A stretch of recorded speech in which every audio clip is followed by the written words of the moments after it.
Hi, hello students, welcome to our channel. Today I will teach you real number exercise 1.2 with example sums. Okay, let's go to the example sums. Theorem 1.2. Let P be a number. If P divides A square, then P divides A, where A is positive number. Here we have to prove that if P is a number, P divides A square and also it divides A, and A is a positive integer. So let's prove this. Let the prime factorization of A is A equal to P1, P2, P3, so on Pn. So here P1, P2, P3, so on Pn are prime numbers.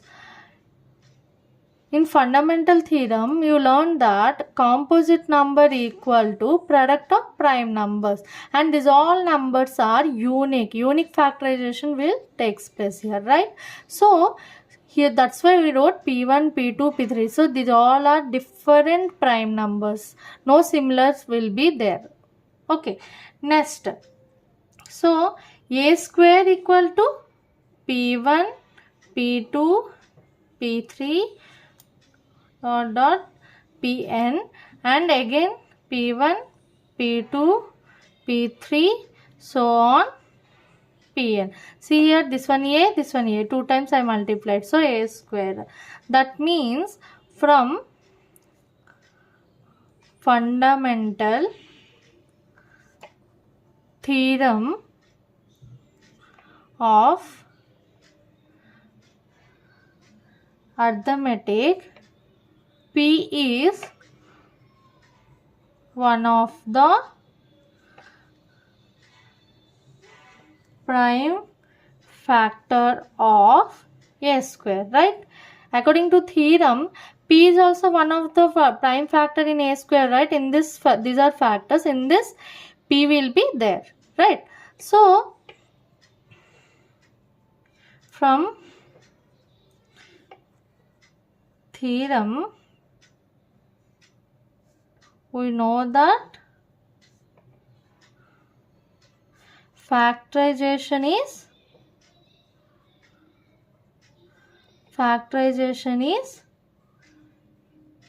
unique. We realize that A square equal to P1, P2, Pn. P is prime factor. So P divides A square, then A equal to P1 dot P2 dot Pn, then P divides A. Okay, so from the fundamental theorem of arithmetic, what you learned, P is one of the prime factor of A square. So according to theorem, we know that factorization will be unique. That means in this any one number P will be there, right? So we realize that A square equal to P1 into P2 into so on Pn. Then in this, P is one prime factor. That means P divides A square. And we know that A equal to P1 into P2 into Pn. Then P divides A. P also divides A. So this is the theorem 1.2.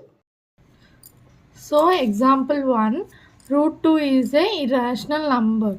We have to prove that root 2 is a irrational number. So for proving that it is a irrational number, let us assume that root 2 is a rational number.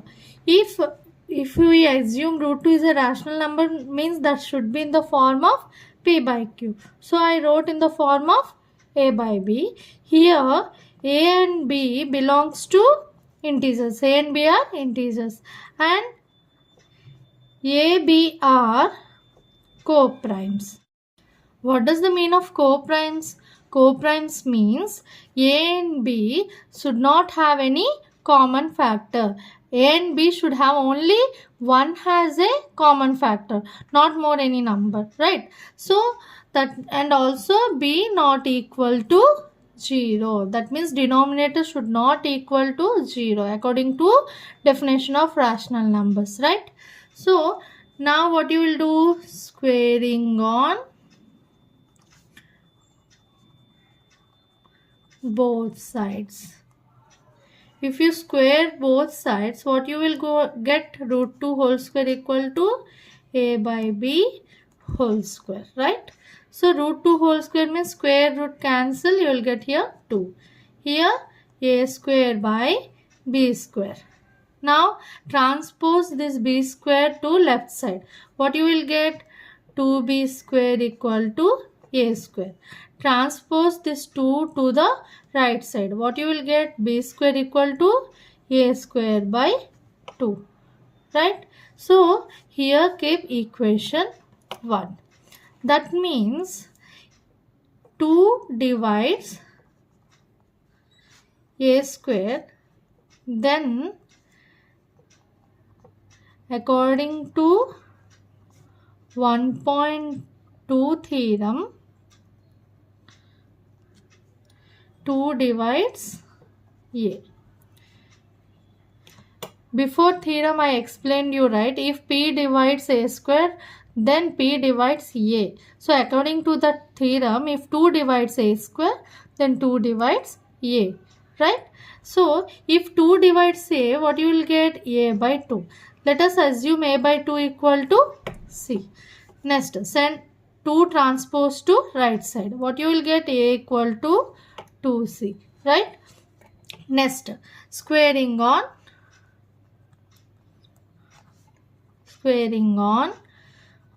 both sides.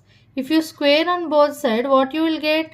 A square 2c whole square. A square equal to 4c square. So a square equal to 4c square. Keep it as equation 2. Now substitute equation 2 in equation 1. What you will get if you substitute equation 2 means what? A square value 4c square. Substitute a square value 4c square. That means b square equal to 4c square by 2. That means 2 times. B square how much? 2c square. If you send 2 this side, b square by 2 equal to c square, right? So by this, c square equal to b square by 2. That means 2 divides b square, then 2 also divides b according to previous theorem. Yes, if 2 also divides b means 2 is common factor of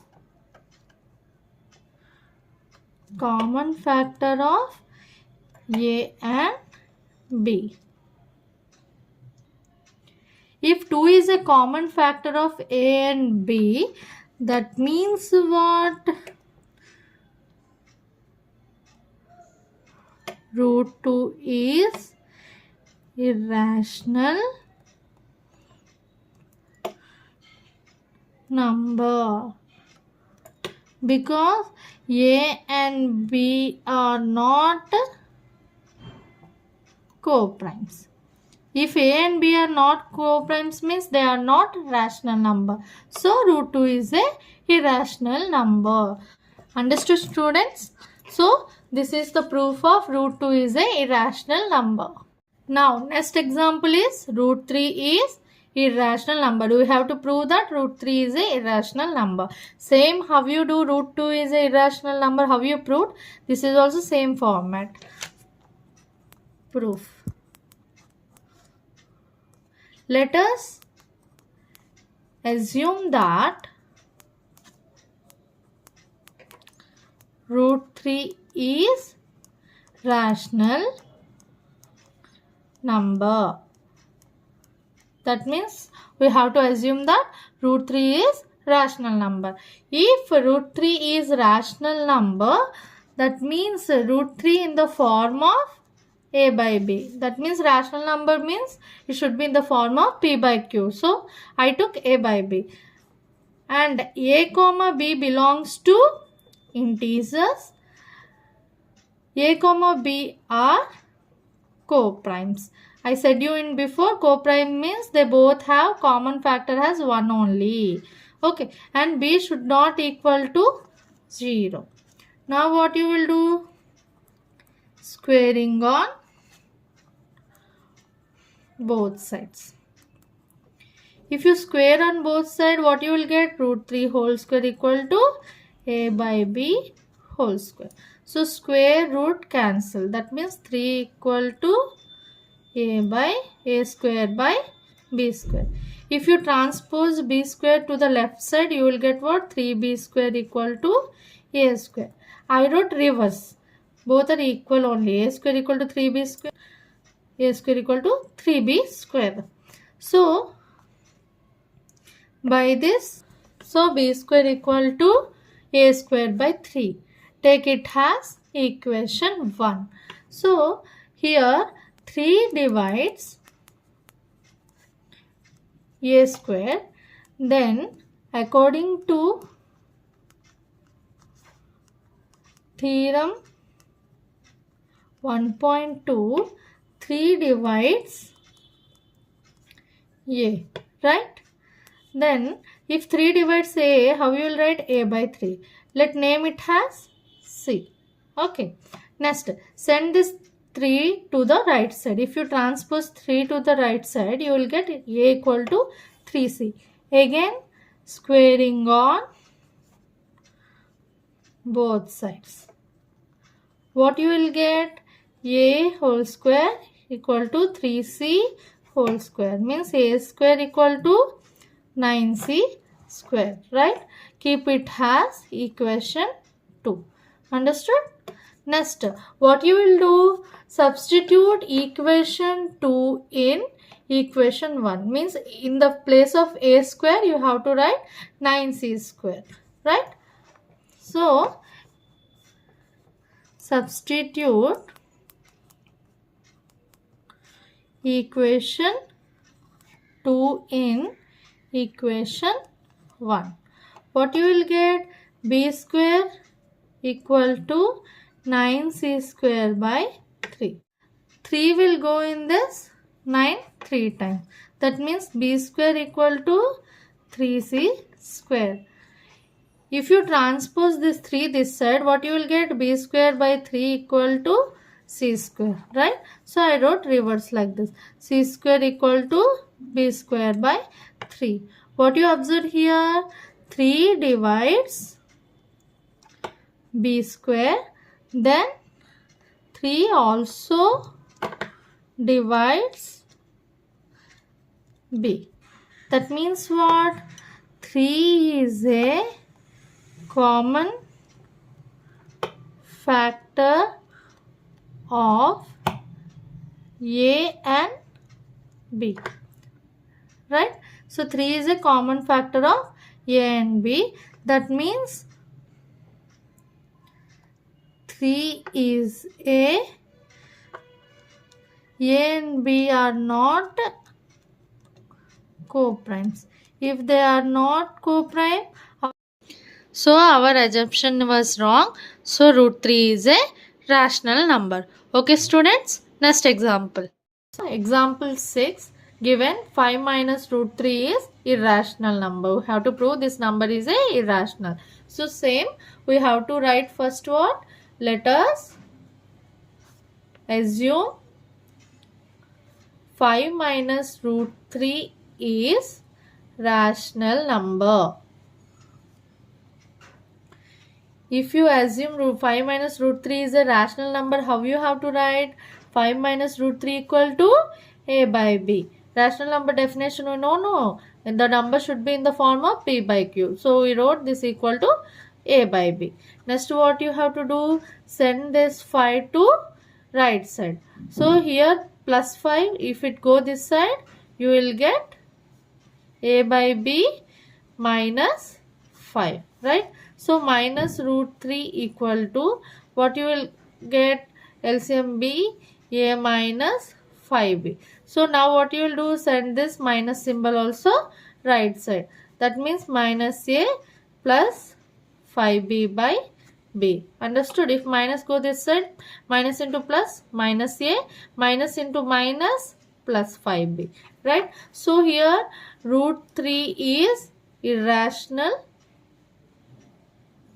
A minus a plus 5b by b is rational. But we know that irrational number is not equal to rational number, right?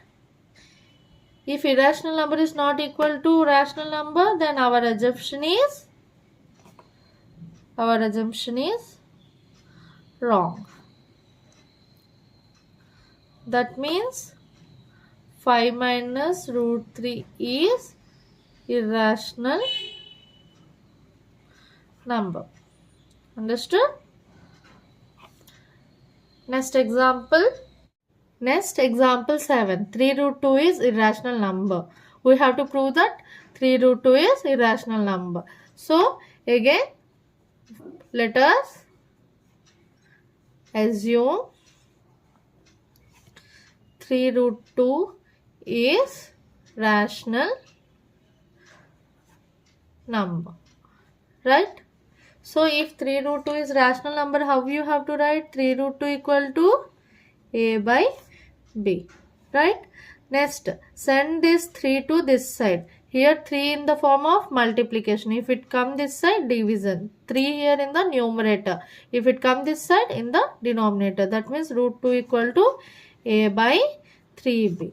So root 2 is irrational number. A by 3b is rational number. So we know that irrational number is not equal to rational number, right? So our assumption is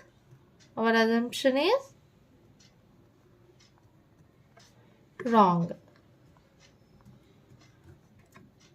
Therefore 3 root 2 is irrational number. So 3 root 2 is the irrational number. Understood? So I think everyone understood example sums. In next video, I'll teach you exercise 1.2. Thank you.